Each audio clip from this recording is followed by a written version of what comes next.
한 군인이 휴가를 나와서 친구들과 식사를 했습니다. 식사를 마치고 밖으로 나오는데 친구 한 사람이 담배꽁초를 길에 버리며 말했습니다. 옛날엔 그런 적들이 참 많았죠. 야, 그냥 버려. 누가 보겠어. 그러자 그 군인이 말없이 담배꽁초를 주워서 주머니에 넣었습니다.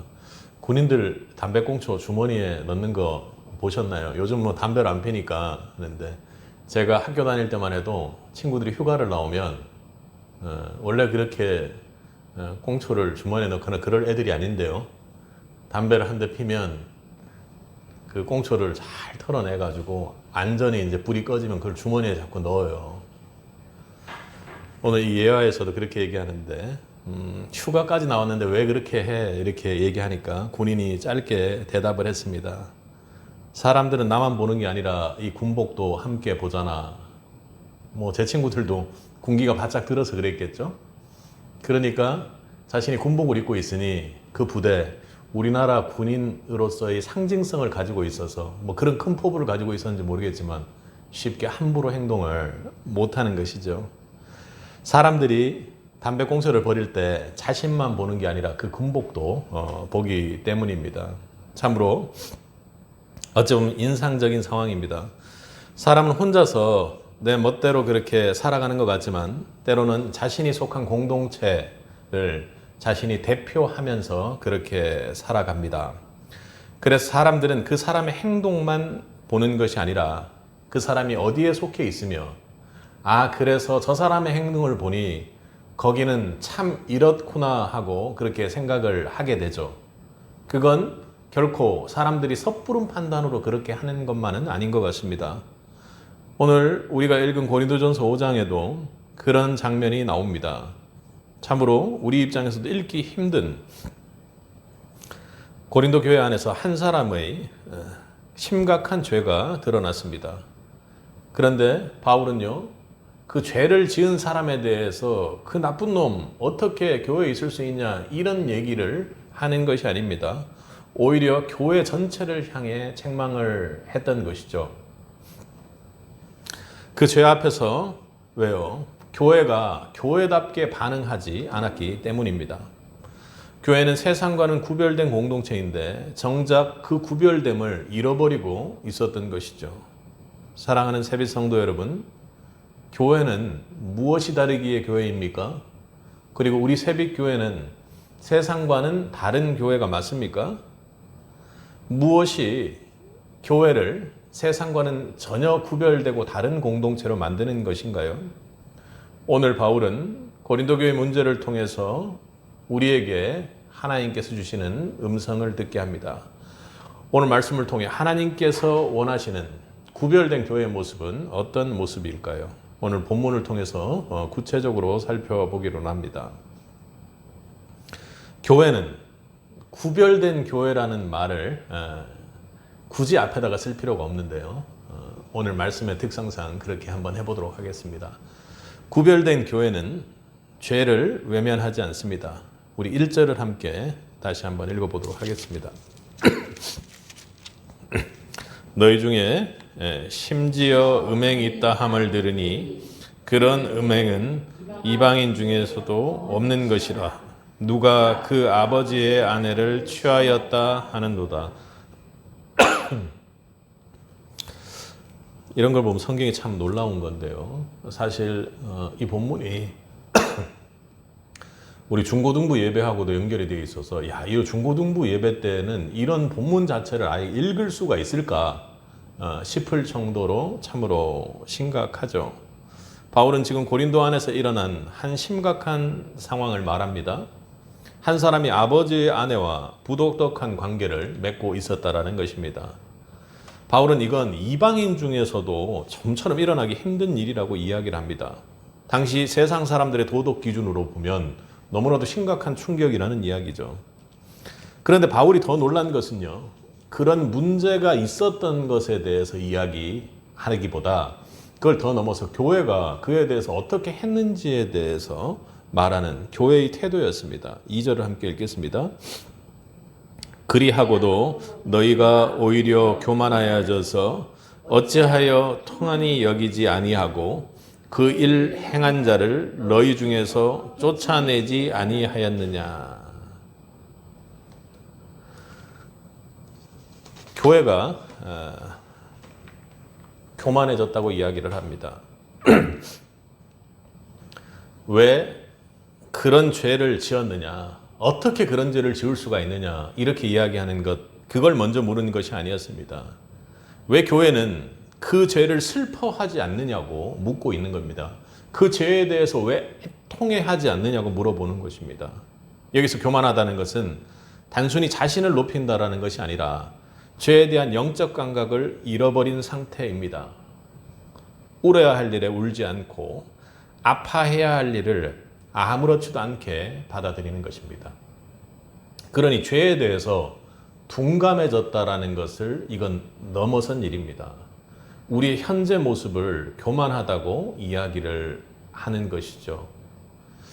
어디 한 그 목사님이 본인하고 함께 사역하는 제자 목회자를 교만하여져서 회개하라고 했다거나 교만하여져서 다른 시간을 가지라고 한 것에 대해서 아니 어떻게 그렇게 함부로 할 수 있냐 이렇게 얘기하는데, 여기서 교만하여졌다라는 것과 그 목회자가 기르고 있는 제자로 양성하고 있는 그 사역자들에게 교만하여졌다라는 것은 우리 사람들이 저 사람 왜 이렇게 막 잘난 척해 높아져가지고 그래, 그런 것하고는 조금 얘기가 다른 것입니다.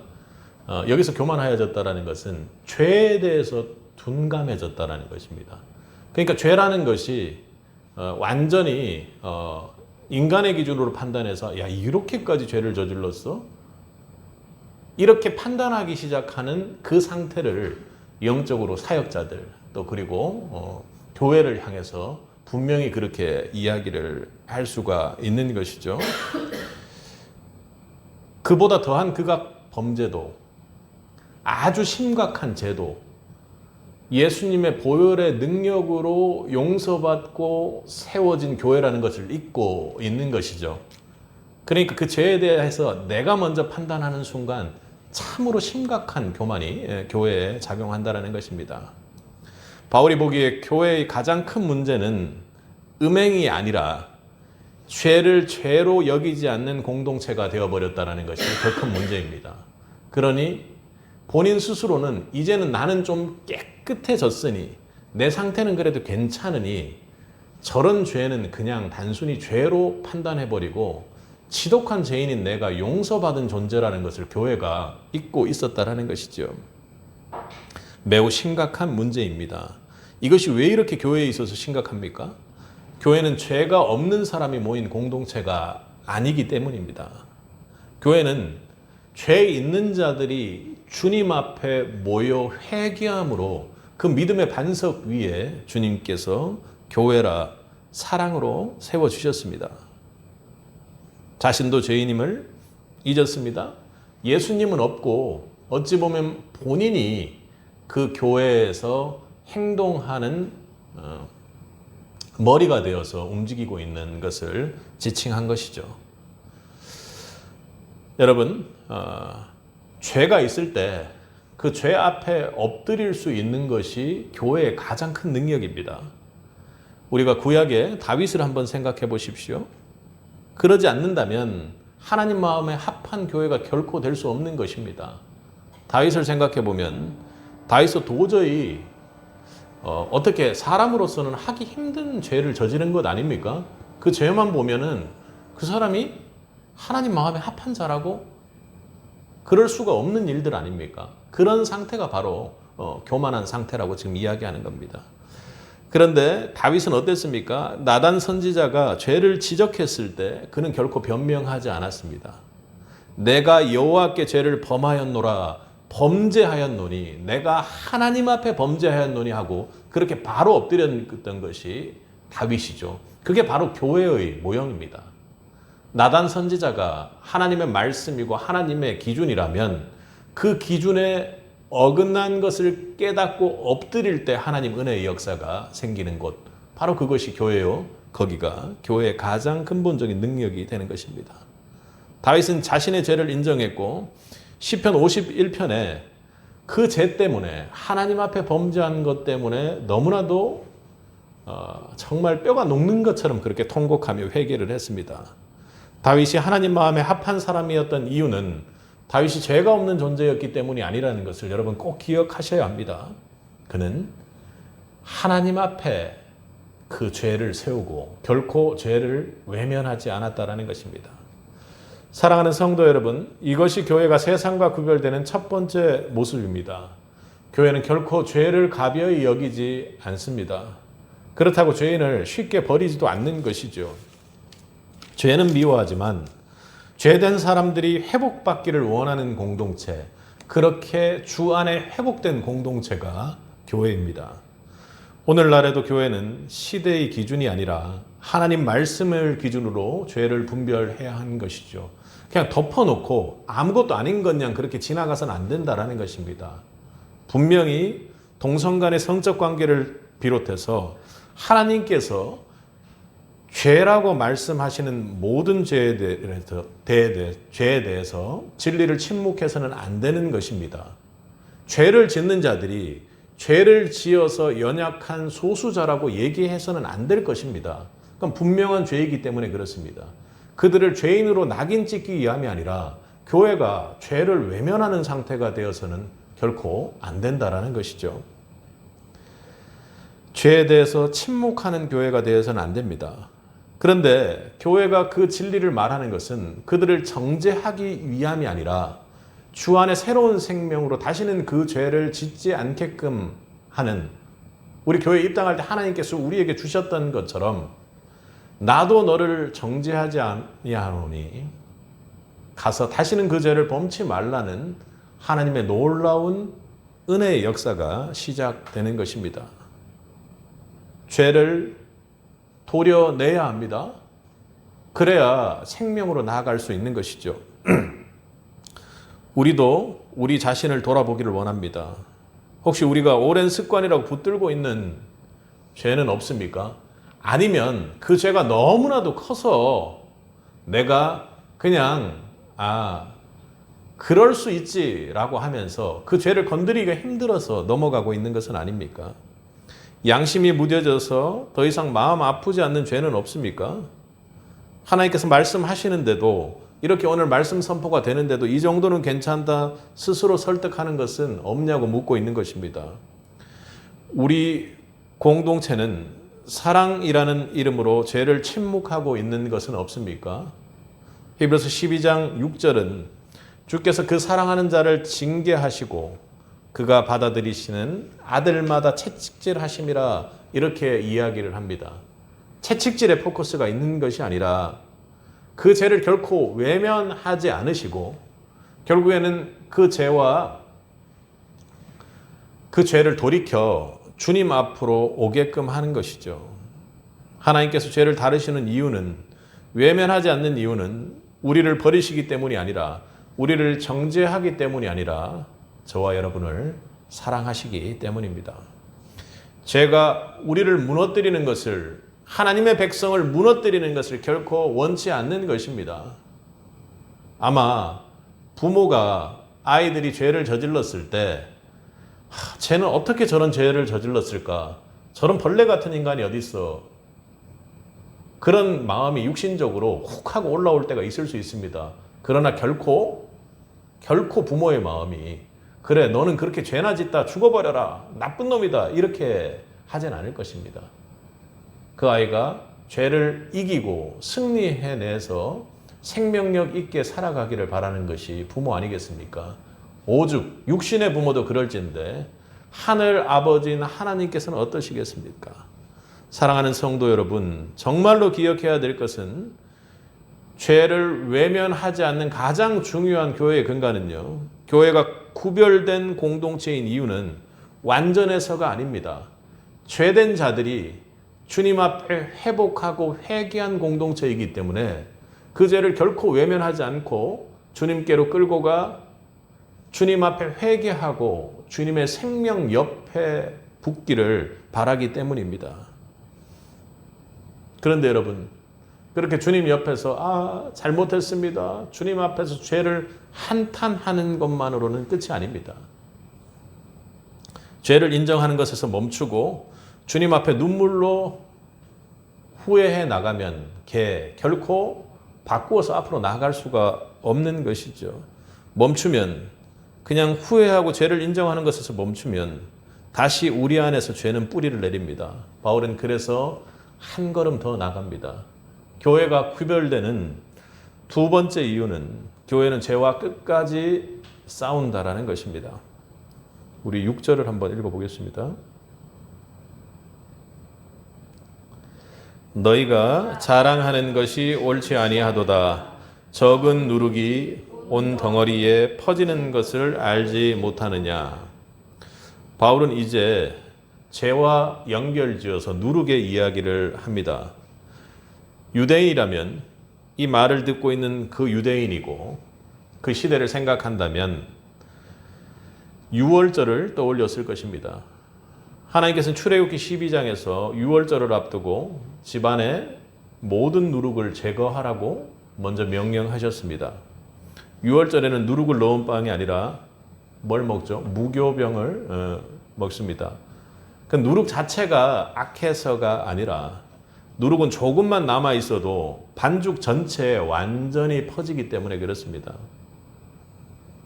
그래서 누룩은, 여기서 말하는 누룩은 죄 그 자체라기보다는 죄가 공동체에 미치는 그 영향력 있는 특징적인 모습을 보여줍니다. 바울은 바로 그 상징적인 그림, 누룩의 그림을 가져와 고린도 교회를 책망하고 있습니다. 고린도 교회의 문제는 한 사람의 죄만이 아니었습니다. 그 죄를 그대로 두었다가 그래서 죄가 공동체 안에 완전히 퍼지도록 방치했다라는 것입니다. 교회를 우리 한 사람 한 사람이 요긴한 지체라고 이야기하지 않았습니까? 그런데 한 사람이 완전히 죄에 오염되어 있는 상황이 되면요, 다른 몸에도 그것이 병으로 완전히 퍼지겠죠. 바울은 그래서 7절에 이렇게 강력하게 한 걸음 더 나아가 이야기합니다. 함께 읽겠습니다. 너희는 누룩 없는 자인데 새 덩어리가 되기 위하여 묵은 누룩을 내버리라. 우리의 유월절 양 곧 그리스도께서 희생되셨느니라. 여기서 내어버리라는 말을 집중해 볼 필요가 있습니다. 이건 깨끗하게 하다라는 뜻의 동사입니다. 그러니까 깨끗하게 하는 것은 딱 붙어 있는 걸 탈착시키는 겁니다. 그래서 밖으로 제거하는 의미가 더해져서 완전히 제거하라는 것입니다. 남김없이 깨끗하게 없애버리라는 것입니다. 죄를 적당히 관리하라는 이야기가 아니겠죠. 죄를 좀 숨죽여 놓으라 이런 게 아닙니다. 죄와 공존하면서 걔가 어떻게 되라 이런 얘기가 아니죠. 죄의 영향력이 공동체를 오염시키지 못하도록 단호하게 그 죄를 끊어내라고 합니다. 왜 그래요? 그 죄는 반드시 누룩처럼 퍼지게 되어 있기 때문에 그렇습니다. 방치된 죄는 결코 한 사람에게 끝나지 않습니다. 한 사람을 망치지만, 한 사람을 멸망의 길로 가게 하지만 그 죄는요, 다른 교회 지체들을 공격해서 교회 전체가, 교회 공동체의 기준이 무너지고, 무너진 기준이 다시 죄를 만들고, 죄보다 더 무서운 것은 죄에 익숙해진 공동체가 되어 버린다는 것입니다. 이 시대에 교회가 그런 모습이 아닌가 걱정을 해봅니다. 그래서 교회는 죄를 인정하는 데서 멈추는 교회가 돼서는 안 됩니다. 죄와 끝까지 싸웁니다. 죄의 영향력이 우리의 삶과 교회를 결코 지배하지 못하도록 끝끝내 말씀으로, 기도로, 성령의 능력으로 우리는 죄와 피 흘리기까지 싸워야 합니다. 히브리서 12장 4절에는 죄와 싸우되 아직 피 흘리기까지 대항하지 아니하고 이렇게 이야기를 합니다. 하나님께서는 말씀과 성경을 통해서 죄와 적당히 타협하라고 말씀하지 않으십니다. 죄가 더 이상 우리를 지배하지 못하도록 끝까지 맞서 싸우라고 말합니다. 이 영적 전쟁, 죄와의 전쟁은요, 결코 쉬운 싸움이 아닙니다.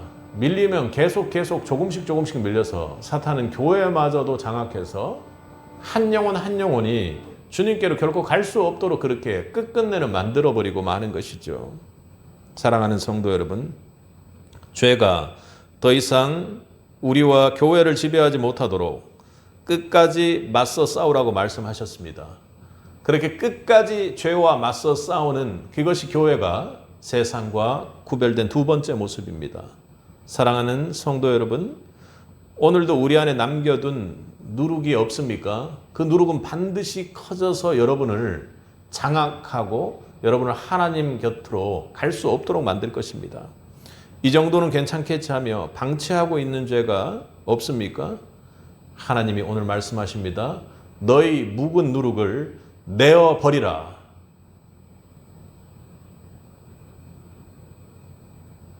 그런데 여러분, 죄와 싸운다라는 게 어떤 것입니까? 우리는 정말 죄와 끝까지 싸워서 이길 수 있는 것인가요? 그거 참 쉽지 않은 싸움이죠. 바울은 이제 우리의 시선을 우리 자신에 두지 않습니다. 오늘 본문 아까 새 덩어리가 되기 위해서 묵은 누룩을 대어 버리라. 우리 유월절 양 곧 그리스도께서 희생되셨느니라 하고 갑자기 죄를 말하던 바울이 갑자기 유월절 어린 양의 이야기로 전환을 하는 것이죠. 여러분, 교회의 문제에 대해 바울의 지적과 교회를 향한 책망을 하고 나서 유월절 어린 양에 대한 얘기를 바울이 합니다. 바울은 우리가 죄와 피 흘리기까지 끝까지 죄를 인정하고 마는 것이 아니라 끝까지 싸워 승리할 수 있는 근거가 무엇인지를 말하는 것입니다. 교회가 구별되는 세 번째 이유는 교회는 유월절 어린 양을 통해서 구별되는 것입니다. 우리 7절을 다시 한번 읽겠습니다.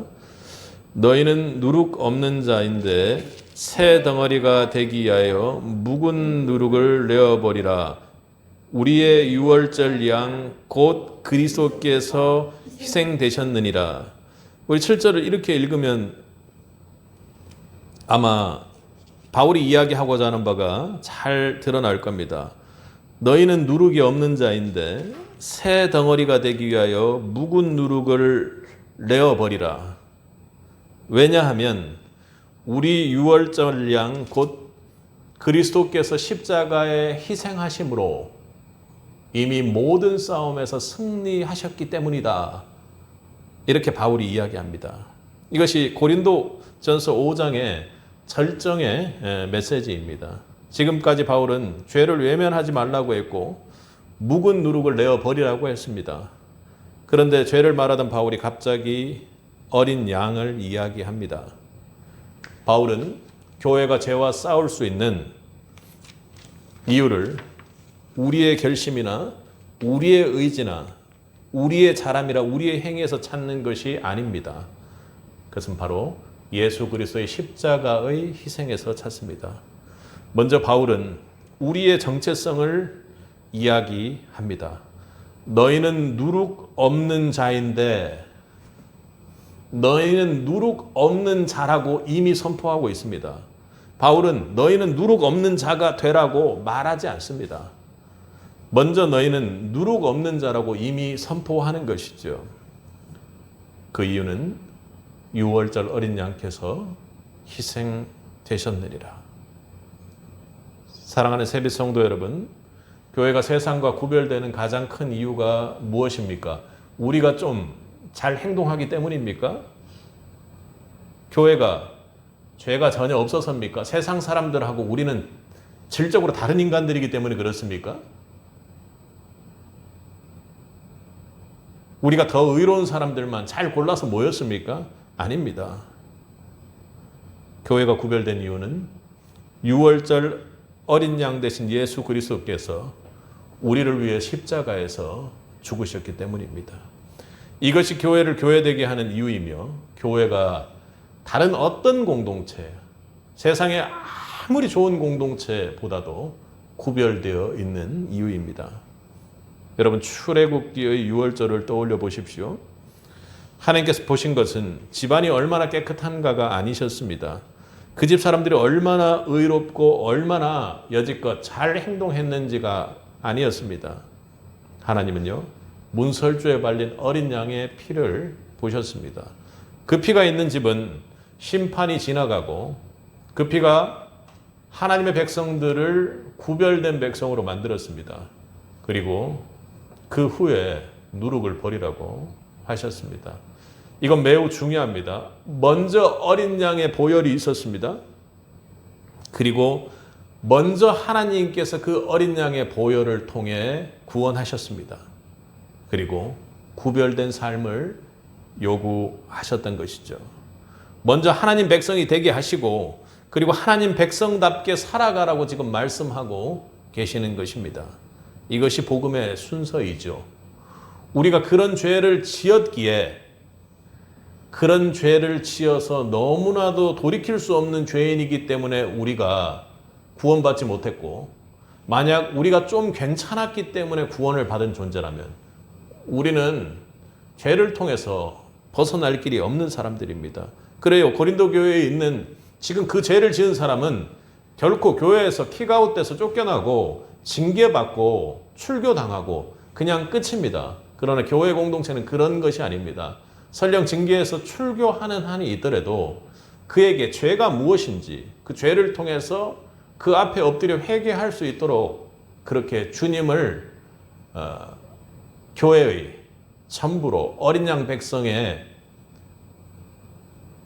유월절 어린 양의 피로 구원받은 하나님의 백성이라는 것을 선언하고 그 앞에 엎드릴 수 있도록 해 주어야 하는 것입니다. 사랑하는 성도 여러분, 우리가 죄를 벌어야 하는 이유는 무엇입니까? 우리가 죄를 버려서 하나님 백성이 된 사람들이 아니기 때문입니다.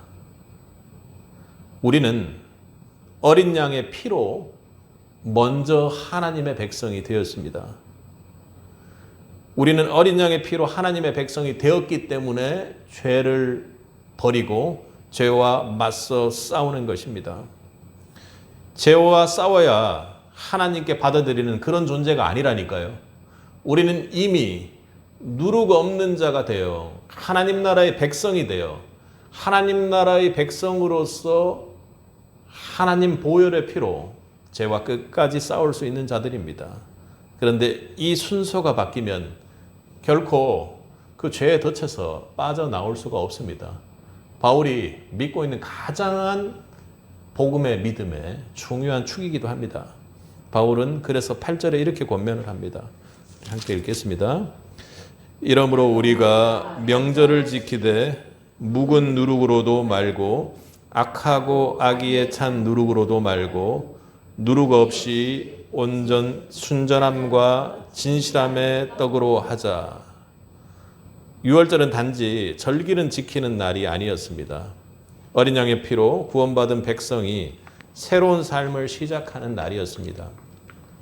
바울도 같은 말씀을 합니다. 너희는 이미 어린 양의 피로 구별된 백성이다. 그러니 이제 그 백성답게 살아가라는 것입니다.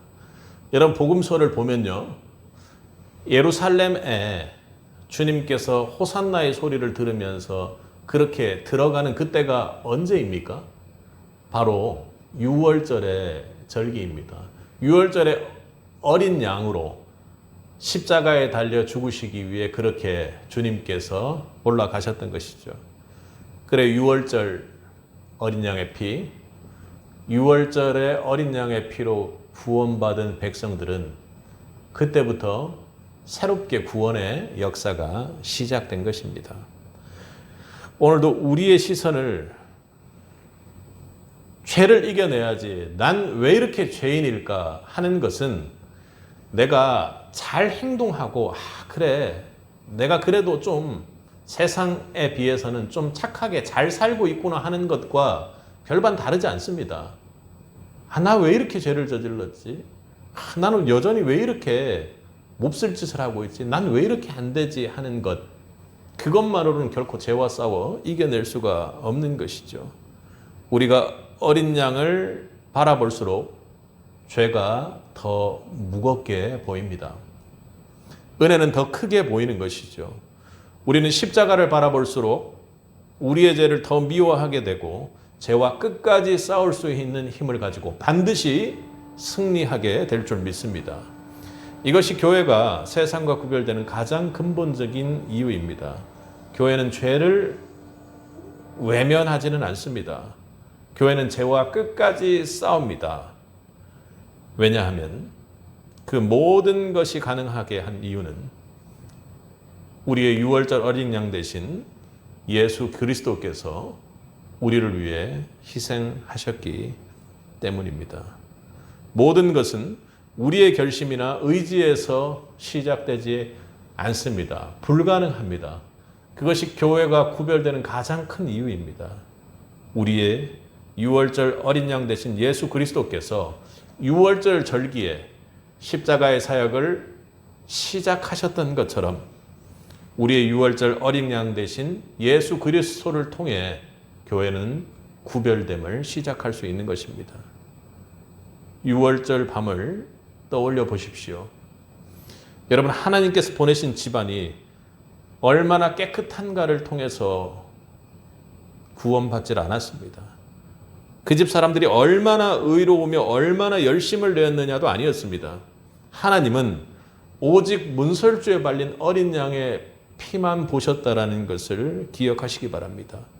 그 피가 있는 집은 심판이 지나가고 그 피가 그들을 하나님의 백성으로 구별하게 했습니다.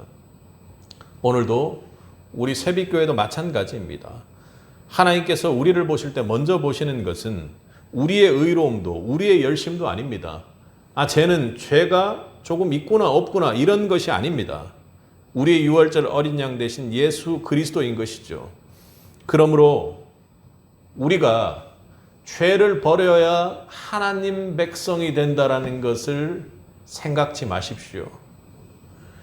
우리는 죄를 버려야 하나님 백성이 되는 사람이 아닙니다. 이미 어린 양의 피로 하나님의 백성이 되셨기 때문에 죄를 버립니다. 바울이 오늘 얘기하는 가장 책망하는 큰 요는 우리가 어린 양의 백성이 되었기 때문에 죄를 버려야 되는데 이제는 교회가 죄를 버려서 하나님의 백성이 된 것처럼 착각하고 교만하고 있기에 교회의 죄를 그대로 방치해두고 외면하고 있다는 것을 책망했던 것입니다.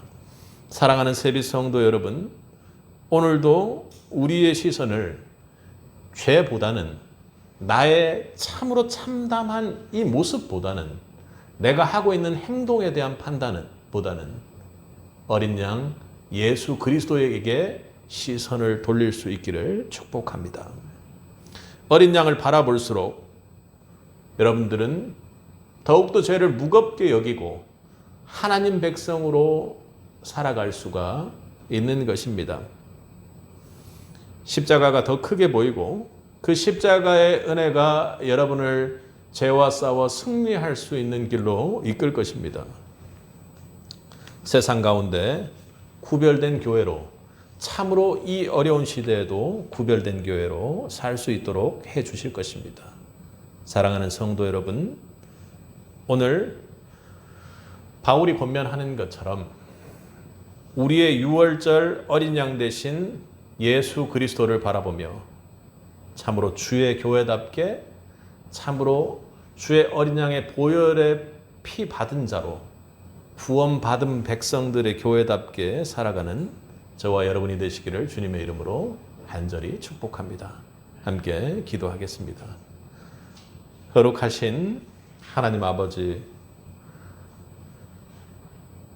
오늘도 주님의 생명의 말씀으로 우리의 마음을 비추시니 감사와 찬양을 올려드립니다. 주님, 우리 안에 죄를 죄로 여기지 못했던 무뎌진 마음이 있습니다. 주여, 우리의 마음들을, 이 완악한 마음들을 용서하여 주옵소서. 죄를 외면하거나 타협하지 않게 하시고 언제나 하나님 앞에서 자신을 돌아보며 통안으로 회개하는 겸손한 믿음을 허락하여 주옵소서.